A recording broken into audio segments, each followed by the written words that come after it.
everyone, and welcome back to episode 11 of So Now You're a Teacher. I'm your host, Liesl McConchie, international expert on brain-based learning, author, teacher, and mother of three who is looking at her son's very first diorama. Is that what these things are called? Like the shoebox thing that he did as part of his home-based learning.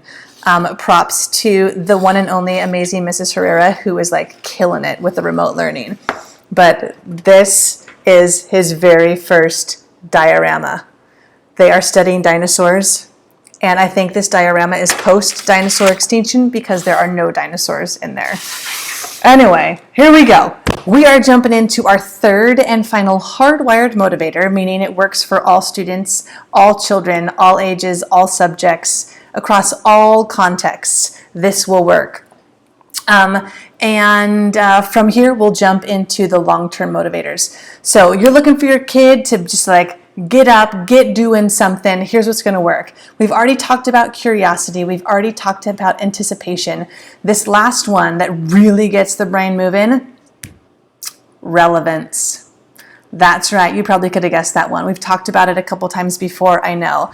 But the brain naturally pays attention to things that it finds relevant.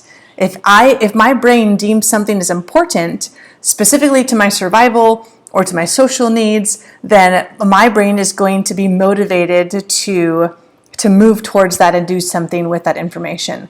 So remember, the brain is designed for survival. So that relevance filter of the brain right here, relevance, boop, boop, boop, boop, boop, it's really going to motivate the brain to get going. When the brain senses something is relevant, low levels of cortisol is released. We've talked about that neurotransmitter before. And the brain starts screaming, oh, I need this, this is important, I need to pay attention to this, I need to do this because this is important to me. So how do we do this? How do we foster relevance with home-based learning? Well, there are actually a lot of new options available to us as parents if we have our kids at home, because we have access to things that are highly relevant to our kids.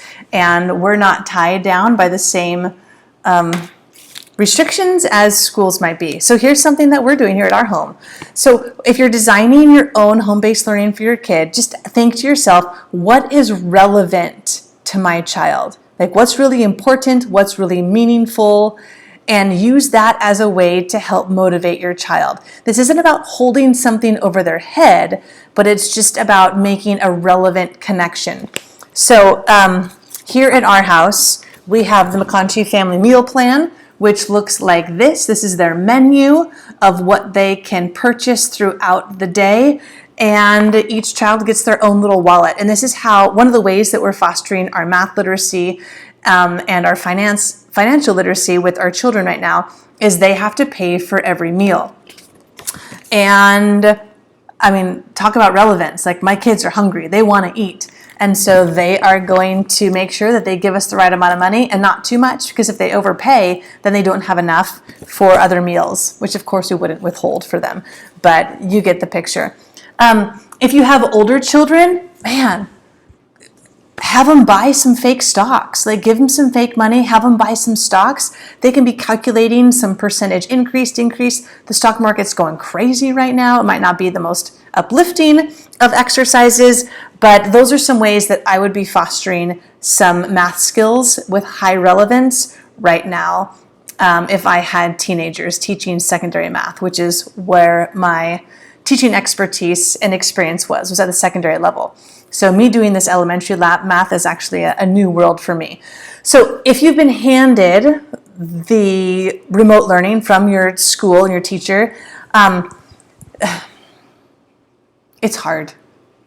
I just want to acknowledge that. Like it's really, really hard as a teacher to find high levels of relevance with all content areas. And that is why so many students struggle.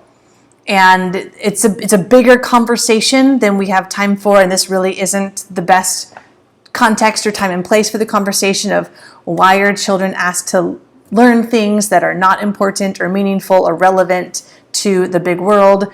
Trust me, I taught high school math, and there were a lot of times like, why the heck do we even have to learn this? Like synthetic division, matrix multiplication. No, like this is not relevant. This is not an important thing for kids to learn. And so I get it.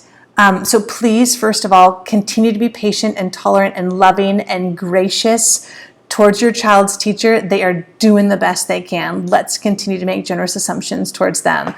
And if your child is really struggling with this home-based learning to find the relevance, to be motivated to what they're doing, do what you can to help them. Help them see the relevance if it's there. Because oftentimes it is there, and their, for lack of a better term, their immature brain, because it really is immature, it's not fully developed. Specifically, the frontal lobes are not fully developed until the early to mid-20s. And so the ability to find those long-term connections it just isn't developed in most of our children. So help them out, help them find the relevance, like why this is an important thing for them to learn. If you believe that it doesn't exist either, I don't know. I mean, I guess my recommendation would be to just be with your child, sit with them, acknowledge that feeling with them and the annoyance of irrelevant learning experiences, and just try to stay on their team, support them instead of letting it turn into a fight, and just help them move forward. Take a deep breath and see what you can do. Here's the word of warning on relevance, especially during times of high stress and trauma. Immediate relevance will always get higher priority over long-term relevance. So saying things like, in 15 years from now, when you've graduated from high school and college and you're in this career, like this is going to be an important skill for you to have. That's not going to do much to get a teenage or an adolescent or a tween or a young brain to jump into action. So if you're really looking to have a black belt in motivation, seek for opportunities to create more immediate relevance or short-term relevance, because that's what's more catchy for the brain of a younger person at this time. So that's it. Your 3 hardwired motivators: curiosity, anticipation, relevance. Get them wondering about something, get them excited about something that's coming, and help them find meaning or significance of what they're learning. The student who says, why do I have to do this? When am I ever going to have to use this? Is actually seeking a basic biological, neurological need of relevance. So be with them. Do your best to not be annoyed by that comment. It took me a couple decades to come to that realization that they're looking for what the brain craves, and that's just relevance. So enjoy that.